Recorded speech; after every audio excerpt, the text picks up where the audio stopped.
Donc aujourd'hui, on va vous présenter deux petites recettes qu'on utilise chaque fois qu'on fait notre ménage. C'est pratiquement la seule chose qu'on utilise aussi. Donc c'est très polyvalent, puis vous pouvez faire plein de choses avec ça. C'est super facile, vous allez voir. Avec tous des ingrédients de base, comme on a cité dans notre dernière vidéo de nettoyage écologique. Donc toutes des choses faciles qui se trouvent en vrac, qui fonctionnent pour plein de trucs ménagers.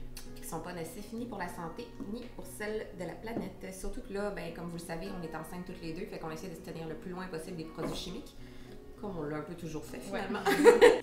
Donc, numéro 1. Oui, le nettoyant tout usage. Là, il nous en reste encore un petit peu, mais pour le bien de la cause, on va en refaire devant vous. J'y vais maintenant vraiment à l'œil. Sinon, si vous voulez, on a déjà la recette sur le blog aussi que vous pouvez suivre à la lettre si vous préférez. Mais vraiment, les proportions, là, on y va comme on le file. Normalement, j'utilise du savon de Castille pour le faire. Ça s'achète en vrac aussi.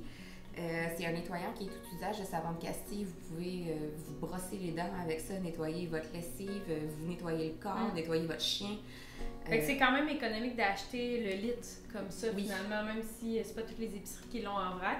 On peut se procurer une grande bouteille comme ça, puis on en a pour vraiment beaucoup de recettes. Oui, sinon vous pourriez prendre du savon de Marseille aussi, puis commencer à le faire fondre dans le diluant avec un peu d'eau aussi. C'est un peu plus long, mais c'est tout aussi possible. Petite parenthèse sur la bouteille, parce qu'on le sait que vous allez vraiment poser la question. Ouais. On utilise une bouteille ambrée comme ça parce que, justement, avec certains ingrédients, ça ne va pas venir dégrader, oxyder ou dégrader le plastique. Et puis, ça se lave super bien. Ça conserve aussi plus longtemps parce qu'il n'y a pas de lumière qui va entrer dedans. Mais sinon, vous pourriez toujours utiliser une ancienne bouteille de nettoyant que vous avez. Assurez-vous juste que vous l'avez bien nettoyée avant. Sinon, on va vous mettre le lien du blog où ce qu'on trouve les endroits où acheter la fameuse bouteille. Oui, exactement. Et ça, c'est un push-push que j'avais d'un autre contenant. Donc, on réutilise. Puis qui fonctionne sur cette bouteille-là. Oui, exact. C'est très bien. Donc, pas de savon de Castille. Je prends maintenant du savon à vaisselle. Même chose, celui-là aussi, on le remplit en vrac. Celui-là, pas d'odeur, donc c'est pratique pour rajouter ensuite, si on veut, une certaine odeur. Oui, au choix. On en met quand même un bon fond. Ça va mousser ça. Donc, je vous dirais que pour un contenant vide comme ça, là, mettez à peu près ça de savon de vaisselle ou de savon de Castille. C'est à peu près quoi, un quart de tasse? Un tiers? Ouais, à peu près un quart de tasse. Ça fonctionnerait comme ça. Quelques cuillères. Ouais. On remplit avec de l'eau. Le reste, c'est la partie où je fais un dégât, c'est sûr. Oh. Même pas. Les huiles essentielles, tu les rajoutes après? Ouais, moi je les mets à la fin, mais vous auriez pu les mettre au début. Puis là, on prend des huiles essentielles à votre choix, lavande, tea tree, c'est très antibactérien.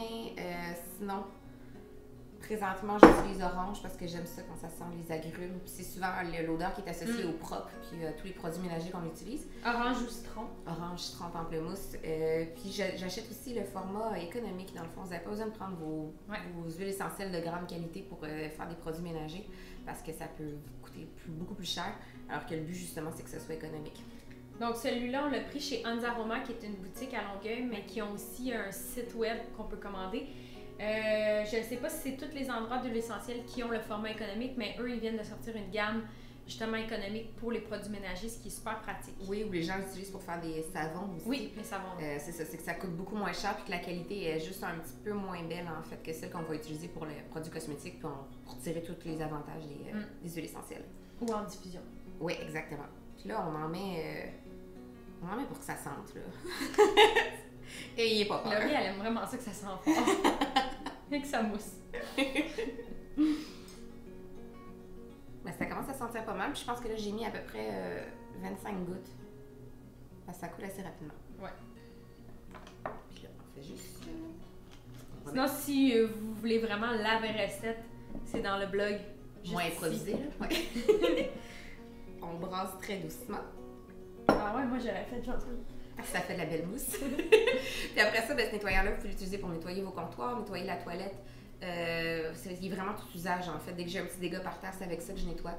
Ça sent super bon, c'est rapide à faire, c'est économique, puis c'est ça. C'est pas nocif, finalement. Donc, première recette, le nettoyant. Ensuite, je suis vraiment très heureuse d'avoir trouvé cette recette parce que mon bain est quand même assez âgé et j'avais vraiment de la difficulté à le décrasser. Alors, le jour où j'ai trouvé la recette, Ceux qui vivent en appartement nous comprennent. oui, j'étais vraiment très contente. Alors, c'est un mélange de bicarbonate de soude. On fait une petite pâte avec du savon à vaisselle. C'est super simple. Puis la pâte, vous pourriez l'utiliser en fait pour nettoyer aussi des comptoirs ou même des carreaux de céramique qui ont été tachés, encrassés. Ça vient vraiment récurer, mais assez doucement. Le bicarbonate de soude, c'est assez fin. Ça agit comme un abrasif, dans le fond.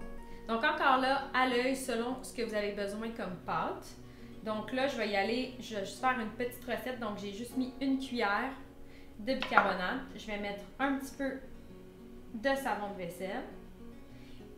Et là, parce que juste ça me tente que ça sent bon, je vais mettre 1-2 gouttes d'orange et un petit peu d'eau. Mais vraiment pas beaucoup parce qu'on veut que ça soit une pâte. Donc si on met trop d'eau, ça va devenir liquide. Donc ensuite, on brasse. Et ça va nous donner une petite pâte qu'on va venir appliquer sur le bain. Et on va le laisser agir une dizaine de minutes. Et ensuite, vous allez voir, quand on nettoie, c'est incroyable comme on n'a même pas besoin de frotter. Ça s'en va vraiment tout facilement avec la crasse qu'on veut plus. C'est l'équivalent des éponges magiques. Oui, mais naturelles. Exactement. Donc, ça fait une petite pâte comme ça. Donc, la pâte magique. Puis, si vous voulez faire des explosions, vous aimez ça faire des volcans maison, mais vous ajoutez un petit peu de vinaigre. Oui. À l'intérieur. Puis, ça va aller vraiment avec l'effet tout vraiment encore plus décrassé, mais ça, c'est vraiment pour les tâches tenaces. Donc, voici nos 2 recettes chouchou. J'espère que vous les aimerez autant que nous et que ça vous donnera envie de décrasser chez vous. Mais finissez vos produits ménagers que vous avez déjà à la maison avant. Commencez pas à tout jeter pour remplacer par les produits naturels. On aime toujours finir ce qu'on a d'abord avant de repartir. Et si vous voulez encore plus de trucs, notre vidéo juste ici, en fait, c'est sur tout l'ensemble des produits ménagers. Donc, on vous a fait un résumé général, complet de nos produits ménagers qu'on a à la maison. Passion ménage.